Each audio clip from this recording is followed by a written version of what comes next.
Aqui para mais um vídeo. Eu queria agradecer as pessoas que já se inscreveram aqui no canal, agradecer a Deus pela oportunidade que temos de poder comunicar com você, agradecer aqui o YouTube, que é uma bênção para se levar os nossos pensamentos e também os pensamentos de Deus às pessoas. Queremos agradecer as pessoas que já se inscreveram em nosso canal.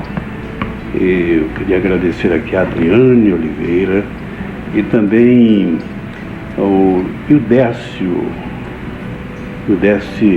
Constantino. Essas pessoas, elas fizeram comentários encorajadores a nós e é uma satisfação podermos ter como pessoas que estão nos assistindo. Mas o nosso maior interesse não é apenas que as pessoas nos assistam por nos assistir, mas que elas possam receber algo edificante da palavra de Deus, do testemunho de Deus, da vontade de Deus para as suas vidas. E nós vamos continuar falando. Eu disse que prometi que no próximo vídeo estaria falando sobre a inerrância da palavra de Deus, ou a palavra inerrante de Deus, a palavra infalível de Deus. Todavia, eu resolvi falar um pouco mais sobre a verdade, Jesus Cristo, a verdade que liberta. Quando Jesus diz em João 8, 31, 32, conhecereis a verdade e a verdade vos libertará, ele está se referindo a conhecer a Deus através dele, porque Jesus Cristo é a expressão de Deus, é a revelação exata de Deus. E Deus é a verdade absoluta. E para se conhecer a Deus, nós precisamos conhecer a sua palavra, precisamos conhecer a Jesus Cristo. E como é que se conhece a Deus? Como é que se pode conhecer a Deus? Se conhece a Deus pela revelação que Ele fez dele próprio. Ele próprio se revelou. E uma das formas que Deus usa para a revelação, ou a última grande revelação de Deus aos homens, foi, na verdade, a vinda, a encarnação de Jesus Cristo. Ele foi a expressão do Pai e se humanizou para que nós pudéssemos conhecer melhor, porque Deus é Espírito e o homem, o ser humano, tem muita dificuldade de entender as coisas espirituais. Então Jesus Cristo se fez um de nós, fez como um de nós, para que nós o conhecêssemos. Mas antes que Jesus Cristo se manifestasse em carne, que nós pudéssemos conhecê-lo da forma como historicamente hoje conhecemos, mas pela fé conhecemos em realidade, ele se fez revelar pelas coisas criadas. E eu quero trazer aqui um texto da Escritura, na carta de Paulo aos Romanos, no capítulo 1 e versículos 18 até o 20. Eu vou fazer essa leitura para que você tire as suas conclusões. Diz aqui o texto: a ira de Deus se revela do céu contra toda impiedade e perversão dos homens, que detém a verdade pela injustiça. Porquanto o que de Deus se pode conhecer é manifesto, é plenamente manifesto entre eles, porque Deus lhes manifestou.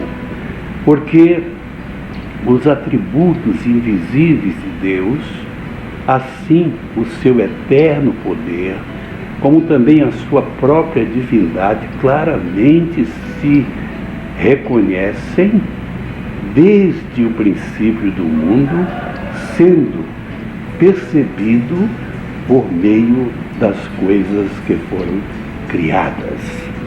A criação de Deus é a primeira grande revelação de Deus aos homens. E Deus, ele entende que o homem, através de sua criação, ele pode fazer uma leitura de Deus, ele pode ter um entendimento pleno de Deus. Não há quem não admire o universo, as coisas do universo. Elas não existem por acaso. Elas existem porque houve um arquiteto e um criador. Quando se vê uma obra de arte, a primeira curiosidade que se tem é perguntar ou saber quem foi aquele artista, quem foi a pessoa que fez aquela obra de arte. E a Bíblia fala disso. Ela diz que maior do que a casa é aquele que a constrói. Portanto, Deus é o construtor do universo, do mundo.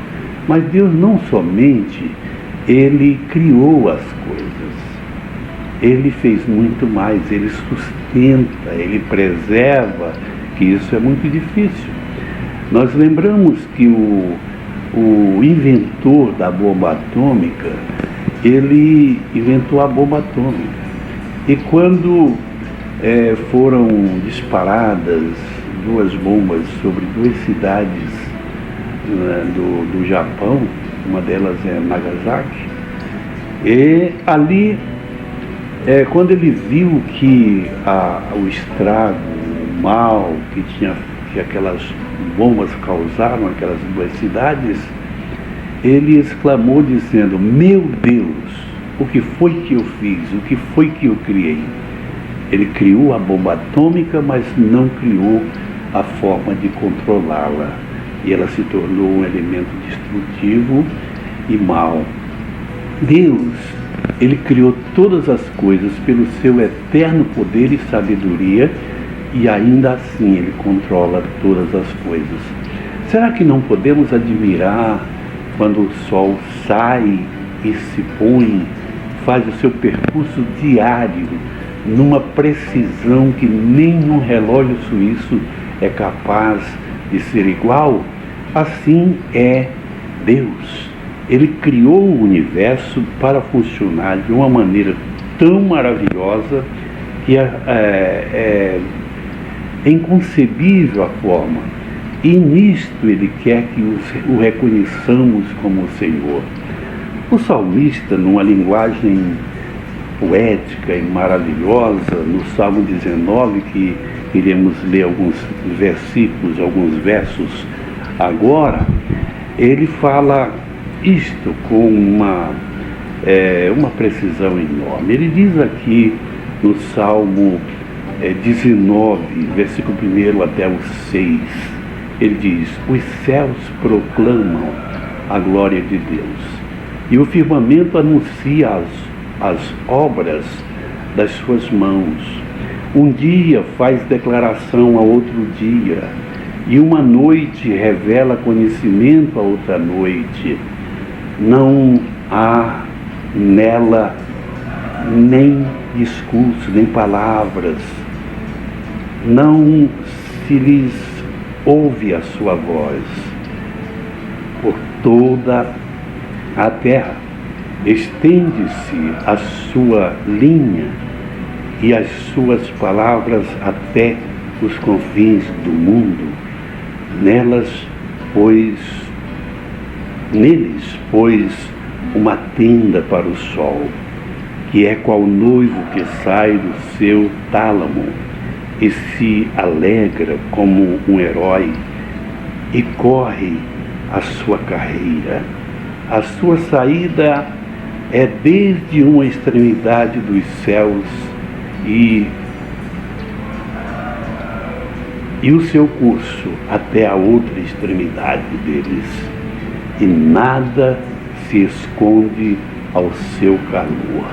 É impressionante isso aqui. Isso aqui é o reconhecimento da precisão como funcionam as coisas que Deus criou. E o texto diz que um dia faz revelação a outro dia, e uma noite discursa sobre a outra noite, sem palavras, sem voz, eles falam perfeitamente. Isso é o que Deus deseja que nós conheçamos dele, possamos conhecer dele, é que sem palavras ele, a terra revela a criação de Deus, revela os atributos divinos. E no texto primeiro que lemos, diz que tanto o seu eterno poder, a sua divindade e os seus atributos invisíveis são conhecidos pelas coisas criadas, as coisas que Deus criou. Então, uma das maneiras de nós conhecermos a Deus é pelos seus atributos divinos, atributos eternos que o autor diz que são invisíveis aos nossos olhos, mas que eles são realmente coisas de Deus. Deus tem alguns de seus atributos que até se confundem com a sua pessoa. Por exemplo, lemos da Escritura que Deus é justiça, mas a justiça é um atributo de Deus, um atributo perfeito. Também lemos na Escritura que Deus é amor, mas Deus não é só amor. Então, o amor é um atributo divino. Além desses atributos, ele é perfeito, ele é onisciente, onipresente, onipotente. Onipotente porque pode todas as coisas, onisciente porque conhece todas as coisas antes delas existirem, e onipresente porque não existe nada que possa se esconder de seus olhos. Então Deus é isto, e Jesus disse: conhecereis a Deus, conhecereis a verdade, e a verdade vos libertará. Então precisamos conhecer a verdade, precisamos conhecer a Deus, precisamos conhecer Jesus Cristo, a revelação plena de Deus. Ele se revelou em carne, ou seja, na condição de homem, para que revelasse a nós mais próximo o possível de Deus. Não somente para conhecermos, mas para que através da sua vinda pudéssemos ter uma identificação com Deus e pudéssemos voltar ao plano que Deus criou, que Deus estabeleceu para o homem, de que o homem deve viver, deve ser e viver na presença de Deus, para Deus. Amigos, nós agradecemos a oportunidade de poder comunicar a vocês a palavra de Deus, e nós lhe pedimos que você nos acompanhe sempre. Nós estaremos colocando no ar 2 vídeos por semana. E nós não vamos fazer vídeos muito longos para não cansar as pessoas, mas com assuntos palpitantes. Voltaremos a falar sobre conhecer a verdade, e a verdade liberta, a verdade que é Jesus Cristo. No próximo vídeo estaremos falando sobre a manifestação de Deus, alguns nomes de Deus que na verdade revelam o seu caráter, a sua pessoa, a sua santidade, o seu amor, a sua sabedoria, o seu poder. Então, se inscreva nesse canal e também aperte o sininho para que você possa receber uma nova mensagem todas as vezes que nós publicarmos aqui. Muito obrigado pela sua audiência, pela sua atenção e, sobretudo, creia na palavra de Deus, conheça Jesus, conheça Deus, conheça a verdade. Muito obrigado, Deus abençoe.